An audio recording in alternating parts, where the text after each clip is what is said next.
ഇടുക്കിയിലെ ഭൂമി കയ്യേറ്റങ്ങളിൽ സർക്കാരിനെതിരെ ഗുരുതര ആരോപണമായി ഹൈക്കോടതി. ഭൂമി കയ്യേറ്റങ്ങളുടെ വ്യാപ്തി അപമാനകരവും നിയമവാഴ്ചയുടെ അട്ടിമറിയുമാണ് എന്ന് കോടതി ചൂണ്ടിക്കാട്ടുന്നു. 100 കണക്കിന് ഏക്കർ സർക്കാർ ഭൂമിയാണ് റവന്യൂ ഉദ്യോഗസ്ഥരുടെ ഒത്താശയോടെ തട്ടിയെടുത്തിരിക്കുന്നത് എന്നും കാലങ്ങളായിട്ടും ഇതിലൊരു നടപടിയും എടുക്കാതിരിക്കുന്നത് സർക്കാരിന് നാണക്കേടാണ് എന്നും കോടതി വ്യക്തമാക്കുന്നു. ബിനിൽ വിവരങ്ങളുമായിട്ട്. ബിനിൽ, കഴിഞ്ഞ കുറേ കാലങ്ങളായി പ്രത്യേകിച്ച് ഇടുക്കിയിലേക്ക് ഭൂമി കയ്യേറ്റങ്ങൾ വാർത്തകളാകുന്നുണ്ട്.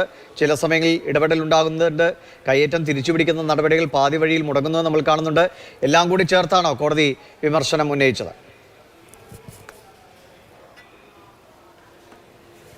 ദിവിഷ, സമീപകാലത്തില്ലാത്ത രീതിയിലുള്ള കടുത്ത വിമർശനം, അതായത് രൂക്ഷമായ ആരോപണം തന്നെ സർക്കാരിനെതിരെ ഹൈക്കോടതിയിൽ നിന്ന് വന്നിരിക്കുന്നു എന്നതാണ് ഈ കേസിലെ ഏറ്റവും പ്രധാനപ്പെട്ട പ്രത്യേകത എന്നത്. അതായത് നിയമവാഴ്ച ഇവിടെ അട്ടിമറിക്കപ്പെട്ടിരിക്കുന്നു എന്ന ഗുരുതര ആരോപണമാണ് കോടതിയുടെ ഭാഗത്ത് നിന്ന് വന്നിരിക്കുന്നത്. കാരണം ഇടുക്കിയിൽ ആയിരക്കണക്കിന് ഏക്കർ ഭൂമി ഇത്തരത്തിൽ അന്യാധീനപ്പെട്ടു പോയിരിക്കുന്നു. അതായത് സർക്കാരിൻ്റെ ഭൂമി പലരും കൈവശപ്പെടുത്തിയിരിക്കുന്നു. അങ്ങനെ ഭൂമി കൈവശപ്പെടുത്തിയിരിക്കുന്നതിൽ റവന്യൂ ഉദ്യോഗസ്ഥരുടെ ഒത്താശയോടുകൂടിയാണ് പല കാലഘട്ടങ്ങളിലും അത്തരത്തിൽ നടന്നിരിക്കുന്നതെന്ന വിമർശനം കോടതിയുടെ ഭാഗത്ത് നിന്ന് വന്നിരിക്കുന്നു.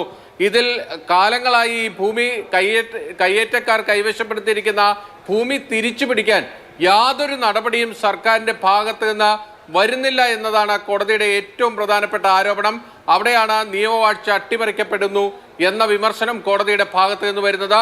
ഇത് സംസ്ഥാനത്തിന് നാണക്കേടാണ്, അതായത് സർക്കാരിന് തന്നെ നാണക്കേടാണ് ഈ സംഭവങ്ങൾ എന്നാണ് കോടതി ഇപ്പോൾ വിമർശിച്ചിരിക്കുന്നത്. അത് വാക്കാലുള്ള വിമർശനമല്ല, കോടതി ഉത്തരവിൻ്റെ ഭാഗമായി തന്നെ ആ വിമർശനങ്ങൾ വന്നിരിക്കുന്നു എന്നതാണ് അതിൻ്റെ ഗൗരവം വർദ്ധിപ്പിക്കുന്നത്. കട്ടപ്പനയിലെ ഒരു ഭൂമി കേസിലാണ് ഈ വിമർശനങ്ങൾ കോടതിയുടെ ഭാഗത്ത് നിന്ന് വന്നിരിക്കുന്നത്. കട്ടപ്പന ടൗണിൽ കണ്ണായ ഭൂമി, സർക്കാർ ഭൂമി വ്യാജ പട്ടയത്തിലൂടെ കൈവശപ്പെടുത്തിയിരിക്കുന്നു എന്നതാണ് ഇതിൽ ആരോപണമായിട്ടുള്ളത്. ആ പട്ടയം പിന്നീട് റവന്യൂ അധികൃതർ റദ്ദാക്കിയിരുന്നു. അതിൽ ഇപ്പോൾ കോടതി കൃത്യമായ അന്വേഷണത്തിന് നിർദ്ദേശിച്ചിരിക്കുന്നു. അതിൽ പിന്നിൽ ആരൊക്കെയുണ്ട്, അതിൻ്റെ എല്ലാ കാര്യകാരണങ്ങളും കണ്ടെത്തണമെന്നതാണ് ഇപ്പോൾ കോടതി നിർദ്ദേശിച്ചിരിക്കുന്നത്. കഴിഞ്ഞ ദിവസം ഹൈക്കോടതി ഉത്തരവിന്റെ അടിസ്ഥാനത്തിൽ ഇടുക്കിയിലെ വ്യാജ പട്ടയങ്ങളെക്കുറിച്ച് അന്വേഷിക്കാൻ IG കെ സേതുരാമന്റെ നേതൃത്വത്തിൽ പ്രത്യേക അന്വേഷണ സംഘത്തെ സർക്കാർ ചുമതലപ്പെടുത്തിയിട്ടുണ്ട്.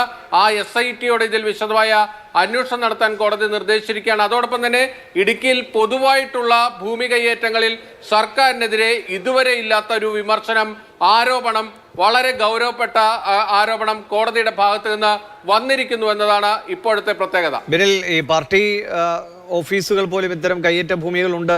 അതൊക്കെ വലിയ വിവാദങ്ങളായതാണ്, നടപടികൾ അവസാനിച്ചതാണ്. കോടതി പറഞ്ഞിട്ട് പോലും ചെയ്യാത്ത കാര്യങ്ങളൊക്കെ ഉണ്ടായിട്ടുണ്ട്. അതൊക്കെ പരാമർശിക്കുകയുണ്ടായോ കോടതി? കോടതി ഇപ്പോൾ പൊതുവായി ഈ കാര്യം പറഞ്ഞു വരാനുള്ള ഒരു സാഹചര്യം എന്നത് നേരത്തെ തന്നെ കോടതിക്ക് മുന്നിൽ ഈ വിഷയങ്ങളൊക്കെ തന്നെയുള്ളതാണ്. ദിവിഷ് സൂചിപ്പിച്ചതുപോലെ CPM പാർട്ടി ഓഫീസുകൾ അടക്കമുള്ളവയുടെ വിഷയങ്ങൾ കോടതിക്ക് മുന്നിൽ പല ഘട്ടങ്ങളായി വന്നിട്ടുള്ളതാണ്. ഈ കേസിൽ പ്രത്യേകമായി ഈ വിമർശനം വരാനുള്ള ഒരു കാരണം, ഇടുക്കിയിൽ പൊതുവായി നടക്കുന്ന ഭൂമി കയ്യേറ്റത്തിൻ്റെ ഒരു മോഡസ് ഓപ്പറാൻഡി, ആ മോഡസ് ഓപ്പറാൻഡിയിലാണ് ഈ വ്യാജ പട്ടയവും നിർമ്മിക്കപ്പെട്ടിരിക്കുന്നത് എന്നതാണ്. അതായത് കോടതി തന്നെ സംശയം പ്രകടിപ്പിക്കുന്നത് ഈ പട്ടയം ലഭിച്ച വ്യക്തിക്ക് ആ പട്ടയം ലഭിക്കുന്ന സമയത്ത് പ്രായപൂർത്തിയായിട്ടുണ്ടോ എന്നതുപോലും സംശയകരമാണ് എന്നാണ് കോടതി പറയുന്നത്. അത്തരത്തിൽ ആണ് പല ഭൂമി കയ്യേറ്റങ്ങളും ഭൂമി തട്ടിയെടുക്കലുകളും ഇടുക്കിയിൽ നടന്നിട്ടുള്ളത്. അതുകൊണ്ടാണ് കോടതി റവന്യൂ ഉദ്യോഗസ്ഥരുടെ കൂടി ഒത്താശയോടുകൂടിയാണ് ഇടുക്കിയിലെ പല ഭൂമി കയ്യേറ്റങ്ങളും നടക്കുന്നത് എന്ന് വ്യക്തമാക്കുന്നത്. അതോടൊപ്പം തന്നെ ഈ കയ്യേറ്റക്കാർ വലിയ പണം സമ്പാദിച്ച് അതിലൂടെ ഒത്തുതീർപ്പുകളിലെത്തി ഈ കേസുകളുടെ എല്ലാം നിന്ന് രക്ഷപ്പെടുന്നു എന്ന വലിയ വിമർശനവും കൂടി കോടതി ഉന്നയിച്ചിരിക്കുന്നു. അതെല്ലാം തന്നെ സർക്കാരിന് മേൽ ചെന്ന് പതിക്കുന്ന വലിയ ആരോപണങ്ങൾ തന്നെയാണ്. ശരി, ബിനിലാണ് വിശദമായ വിവരങ്ങൾ കൊച്ചിയിൽ നിന്നും നൽകിയത്.